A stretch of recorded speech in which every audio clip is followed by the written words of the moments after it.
Taoiseach, last week people hoped that government would finally respond to the unbearable cost of living with measures that would actually make a difference. But this didn't happen, and it didn't happen because your government simply doesn't get it. Tá an pakóiste costais varachtola dógur tú an chachtan shikaitse iwad ro bheog iwad ro dhéanach is éigean go bhféadfadh sé difriocht a dhéanamh.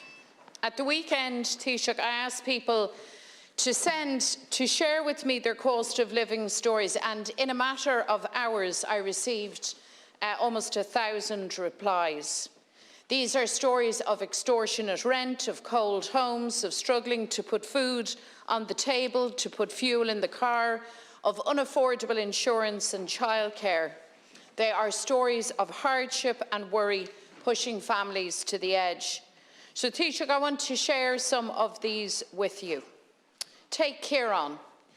Kieran wrote me, "We have respectable jobs, but our apartment is an icebox. We have to choose between food and my daughter's medicine or heat. Our daughter wears 2 pairs of PJs, pyjamas, during the day and 2 at night, while covered in 2 or 3 blankets to keep warm. We can't afford childcare, so my parents babysit.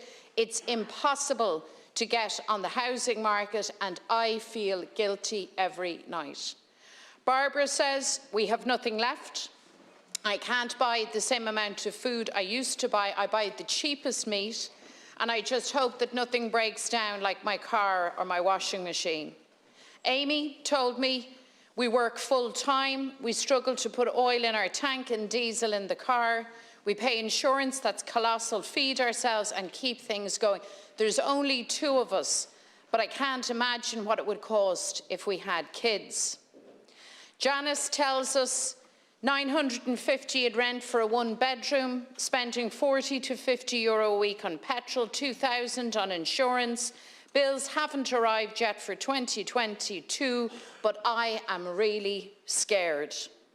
Robert told me, "I'm getting electricity bills at €240 to €260 and rent of €1,100 for a damp 1-bedroom apartment.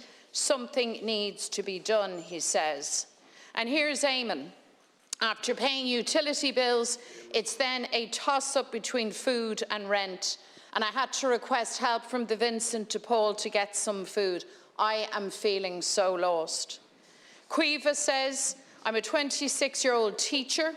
This year I found it so tough just to keep myself afloat. My cost of living is nearly 1 whole paycheck. And my question to government is, when will it change? I'm working to survive, not to live."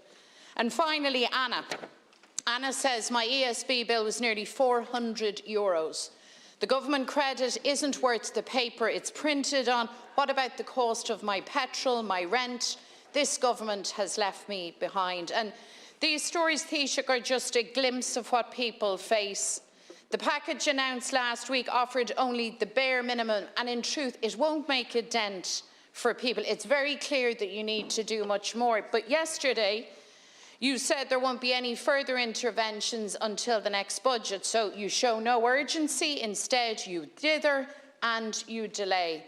Taoiseach, you can't seriously suggest that those who are struggling to pay their bills today must wait until October, when maybe the government might intervene, because the House is on fire now, Taoiseach.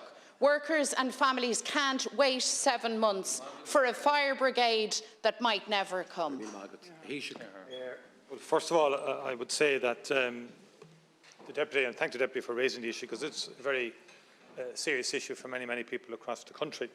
And we know that inflation has risen very significantly globally, and the origins of this are fundamentally global, both in terms of oil and gas prices, which have risen dramatically across the world. And you have to acknowledge that, Deputy, as well as the unevenness between the supply of products and the demand that rose dramatically as a result of societies reopening and economies reopening after COVID, emerging from COVID-19. And this is true all across Europe, and Ireland hasn't escaped that global phenomenon of inflation. So in the budget we allocated over €1 billion between tax and social protection measures to help to cushion people in respect of increases in terms of the cost of living. And that was the €5 increase in weekly welfare rates, the €5 per week increase in fuel allowance, €3 per week increase in living alone allowance, €630 million package of income tax and USC reductions, and parents' benefits increasing from 5 to 7 weeks from July. In addition to that, the measure we announced last week was over €500 million. And that resulted in cutting electricity bills by €200. Fuel allowance, again, an additional lump sum payment of €125 to people.